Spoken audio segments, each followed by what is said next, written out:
Morning to all. आप सभी कैसे हैं? मैं उम्मीद करता हूं आप सभी बहुत ही अच्छे होंगे। आज चलते हैं फिर से मैं बीपीएससी टीआरई 4 एग्जामिनेशन से रिलेटेड मैंने अकाउंटेंसी का 20 एमसीक्यू क्वेश्चंस लाया हूं जो चैप्टर 3 से है, रिकॉर्डिंग ऑफ ट्रांजैक्शन। और मेरे चैनल से आप सभी बने रहेंगे।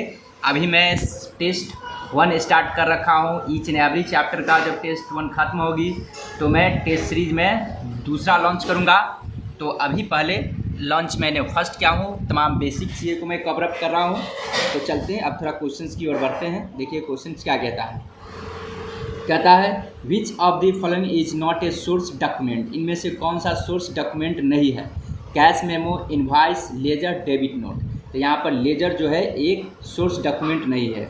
और आप लोग को मैं ध्यान आकृष्ट करना चाहूँगा कि लास्ट ईयर का जो बीपीएससी का जो एग्जामिनेशन हुआ था टीचर वाले, उसमें से ये क्वेश्चंस आया हुआ था। ठीक है, तो देखिए जैसा कि मैंने वो सारा चीज़ को बैकअप करते हुए चल रहा हूँ। तो अब चलते हैं क्वेश्चन नंबर 2 की ओर चलते हैं। कहता है जर्नल इज बुक ऑफ। तो हमेशा याद रखेंगे जर्नल एक बुक ऑफ ओरिजिनल एंट्री है। साथ ही साथ जर्नल को बोला गया है इसको क्रोनोलॉजिकल ऑर्डर से लिखी जाती है। क्रोनोलॉजिकल ऑर्डर मतलब क्रोनोलॉजिकल मतलब day to day by day इसको लिखी जाती है। तो इसमें देखते हैं ऑप्शन क्या है, सेकेंडरी ओरिजिनल एंट्री। तो यहाँ पे इसका आंसर सी होंगे। चलते हैं आगे बढ़ते हैं, तीसरा नंबर क्वेश्चन की ओर चलते हैं। कहता the process of recording transaction in journal is known as. तो जर्नल में जो लिखने की प्रोसेस होता है उसको जर्नलाइज बोला जाता है। जर्नलाइज। देखते हैं ऐसा कौन सा ऑप्शन है, आगे बढ़ते हैं हम लोग। तो देखते हैं ऑप्शन यहाँ पर सी है, तो सी इसका आंसर होंगे। ठीक ना। और इसका मैं एक्सप्लेनेशन भी आप लोग देखना चाहेंगे तो वो भी मैंने लिख दिया हूँ। देखिए कहता है जर्नलाइजिंग का अर्थ होता है लेन देन को क्रमवार जर्नल में दर्ज करना। मतलब journalising means entries transaction in the journal chronological order. देखिए इससे पहले भी मैंने बताया था कि जर्नल में क्रोनोलॉजिकल ऑर्डर से लिखी जाती है। मतलब डे टू डे का जो भी ट्रांजैक्शन होती है उन तमाम ट्रांजैक्शन को इसमें लिखी जाती है। अब चलते हैं क्वेश्चन नंबर 5 की ओर हम लोग चलते हैं। 4th की ओर चलते हैं। पहले 4th अभी बचा हुआ है। कहता विच of the following is recorded in the journal. Journal में क्या चीज़ लिखी जाती है? लेजर बैलेंस नहीं, ओपनिंग स्टॉक नहीं, तो बिजनेस ट्रांजैक्शन। यहाँ पे इसका आंसर होंगे बिजनेस ट्रांजैक्शन। चूँकि हम लोग जर्नल में रिकॉर्ड करते हैं कौन सा, तो बिजनेस का जो ट्रांजैक्शन होती है उन तमाम ट्रांजैक्शन को जर्नल में जर्नलाइज करते हैं।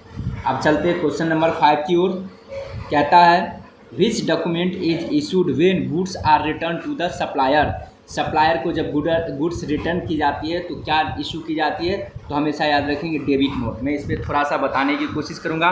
देखें एक तो डेबिट नोट होती है और दूसरा ये जो क्रेडिट नोट होता है। तो कब इशू की जाती है वो देखिए। क्रेडिट नोट जब कस्टमर्स रिटर्न करती है तब क्रेडिट नोट इशू की जाती है। क्यों वो ज़रा समझिए। यानी कि सेल्स रिटर्न के समय क्रेडिट नोट इशू की जाती है, जबकि परचेज रिटर्न ये जो क्रेडिट नोट जो है कब होता है? सेल्स रिटर्न की केस में होती है। ठीक है। और डेबिट नोट परचेज रिटर्न की केसेस में होती है। ये किसको दिया जाता है? तो ये सप्लायर को, और ये दिया जाता है कस्टमर को। ठीक ना। जैसे देखिए मैं इसको बारे में बताऊंगा, चूँकि अक्सर स्टूडेंट यहाँ पे भूल जाते हैं, चूँकि स्टूडेंट याद कर लेते हैं, यहाँ पे याद नहीं करनी समझनी है।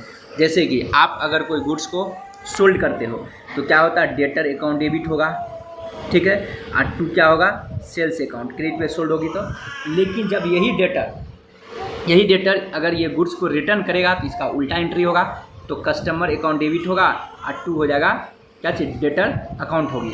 इसका मतलब डेटर को उन्होंने क्या क्या क्रेडिट किया, इसलिए सेल्स रिटर्न के समय क्या होता है? क्रेडिट नोट इशू की जाते हैं। In the same way debit note में क्या होते हैं? जब हम लोग कोई सामान परचेज करते हैं तो वहाँ पे एंट्री क्या होती है? परचेज अकाउंट को हम लोग डेबिट करते हैं और 2 करते हैं सप्लायर अकाउंट को। ठीक है। जब इसी परचेज को हम लोग रिटर्न करते हैं तो उसका रिवर्स एंट्री मारेंगे, सप्लायर अकाउंट को डेबिट और 2 क्या हो जाएगा? 2 परचेज अकाउंट यानी कि परचेज रिटर्न अकाउंट।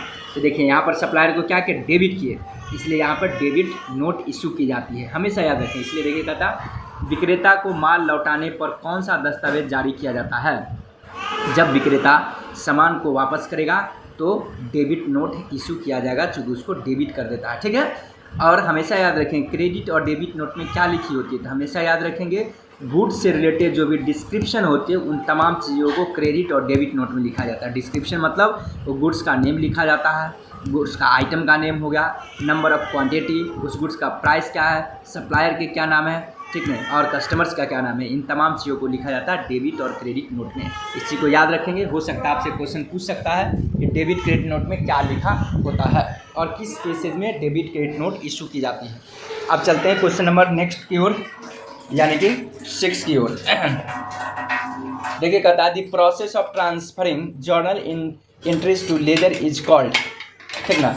तो क्या कहता है, जर्नल प्रविष्टियों को खाता बही में हस्तांतरित करने की प्रक्रिया को क्या कहा जाता है, तो पोस्टिंग होता है। हमेशा याद रखेंगे, जब हम जर्नल में लिखते हैं तो उसको हम लोग जर्नलाइज बोलते हैं, जब लेजर में लिखते हैं तो उसको पोस्टिंग बोला जाता है, ठीक है, पोस्टिंग हमेशा याद रखेंगे। और लेजर जो होता है प्रिंसिपल बुक्स ऑफ अकाउंट होती है, ये प्रिंसिपल बुक्स ऑफ अकाउंट होती है, एक प्रकार की लेजर होती है, ठीक है। आई होप आप समझ गए होंगे। आगे मैं बढ़ रहा हूँ,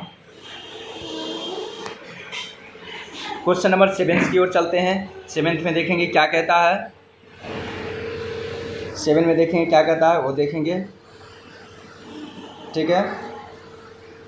थोड़ा सा बैक हो गया, मैं इसको आगे की ओर ले जाता हूँ क्योंकि थोड़ा सा ये बैक हो गया क्वेश्चन, बहुत सारे मैंने इसमें लिख रखा हूँ क्वेश्चन, तो मैं 7 नंबर पे पहुँचने की कोशिश करता हूँ क्योंकि थोड़ा सा ये बैक हो गया है। थोड़ा सा आप लोग वेट करेंगे। देखिए 5 नंबर तक मैं पहुँच गया हूँ। 7वां नंबर क्वेश्चन देखिए, 7वां नंबर देखिए क्वेश्चन में क्या कहता है, double entry system means entry in 2 places, ठीक है, entry in cash and bank, debit and credit entry. तो यहाँ पे होगा डेबिट एंड क्रेडिट एंट्री होगा, आपको 7वां का आंसर सी होगा, ठीक है। आगे बढ़ते हैं। What is the rules for personal account, तो पर्सनल अकाउंट में क्या कहता है, डेबिट व्हाट्स कम इन और क्रेडिट व्हाट गोज आउट। तो देखें क्या लिखा हुआ है, कहाँ पे ऐसा करके ऑप्शन है, तो वो देखते हैं।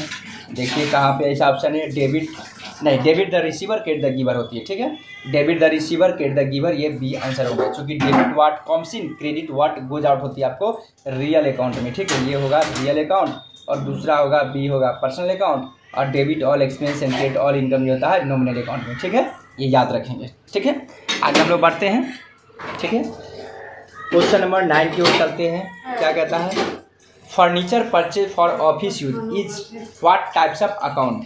फर्नीचर परचेज किए ऑफिस यूज के लिए, कार्यालय उपयोग हेतु फर्नीचर खरीदना किस प्रकार का खाता है, तो ये आपको हो जाएगा रियल अकाउंट। अगर हम लोग वही बिजनेस के पर्पज से अगर हम लोग फर्नीचर को परचेज करते तो ये गुड्स कहलाता है, ठीक है, यानी कि नॉमिनल अकाउंट हो जाता, परचेज होता। लेकिन ऑफिस यूज़ के लिए ये एक एसेट्स हुआ, और एसेट जो भी होती है वो सब रियल अकाउंट्स में जाते हैं, ठीक है। अब आगे हम लोग बढ़ते हैं, क्वेश्चन नंबर 10 की ओर बढ़ते हैं।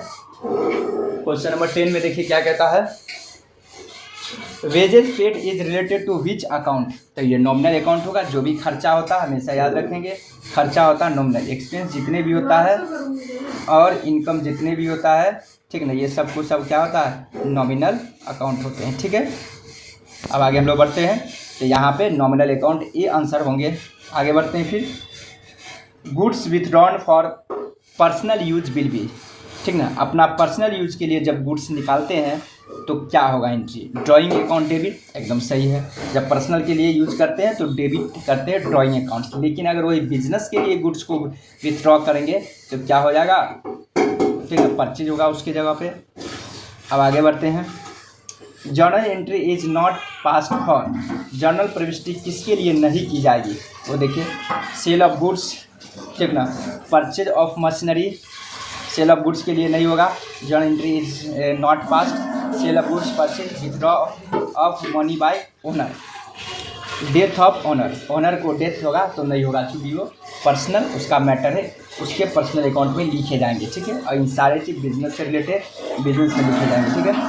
फिर कहते हैं मालिक की मृत्यु एक आर्थिक, बैंक कहता कैश अकाउंट इज, तो कहता रियल अकाउंट, हमेशा याद रखेंगे कैश एक एसेट्स है, एसेट जितने भी होते हैं वो सब क्या होते हैं आपको रियल अकाउंट होंगे, ठीक है। आगे बढ़ते हैं हम लोग, 14 नंबर देखेंगे क्या कहता है। 14 में कहता सेल्स अकाउंट इज ऑलवेज, कहता डेबिट बैलेंस क्रेडिट बैलेंस, तो ये हमेशा क्रेडिट बैलेंस होंगे, क्यों, जितने भी इनकम होगा हमेशा याद रखेंगे इनकम का जो भी होगा वो क्रेडिट बैलेंस होगा, क्या होगा, क्रेडिट होगा। और जो भी एक्सपेंस होगा, ठीक है। एक्सपेंस के लिए क्या होता है, ऑलवेज होता है डेबिट बैलेंस होता है, ठीक है। और एसेट्स का भी डेबिट बैलेंस होता है। तो इस चीज़ को याद रखेंगे, जितने भी इनकम और लायबिलिटी होता है उसका क्रेडिट बैलेंस होती है, जबकि जितने भी एक्सपेंसेज और एसेट्स होते हैं उनका क्या होता है, डेबिट बैलेंस होता है, ठीक है। आई होप आपको समझ में आ गया होगा। मैं आगे बढ़ रहा हूँ, 15 नंबर क्वेश्चन की ओर चलते हैं। कहता है which of the following is a compound journal entry, निम्न में से कौन सी मिश्रित जर्नल एंट्री है। हमेशा याद रखें, पहले तो समझिए कंपाउंड का मतलब क्या होता है। जब कोई ट्रांजेक्शन में डेबिट या क्रेडिट दो या दो से अधिक होगी, ठीक है, तो उसको बोला जाता है कंपाउंड जर्नल एंट्रीज। तो देखते हैं ऐसा इनमें से कौन सा है। कैश रिसीव फ्रॉम राम, ना। सैलरी पेड, ये भी नहीं। Cash receive from Ramanand Shyam, ठीक है। Cash receive from Ram and Shyam. तो देखिए कहता कैश रिसीव हुआ यहाँ पे राम एंड श्याम से हुआ, तो ये कंपाउंड एंट्री हुआ। क्यों?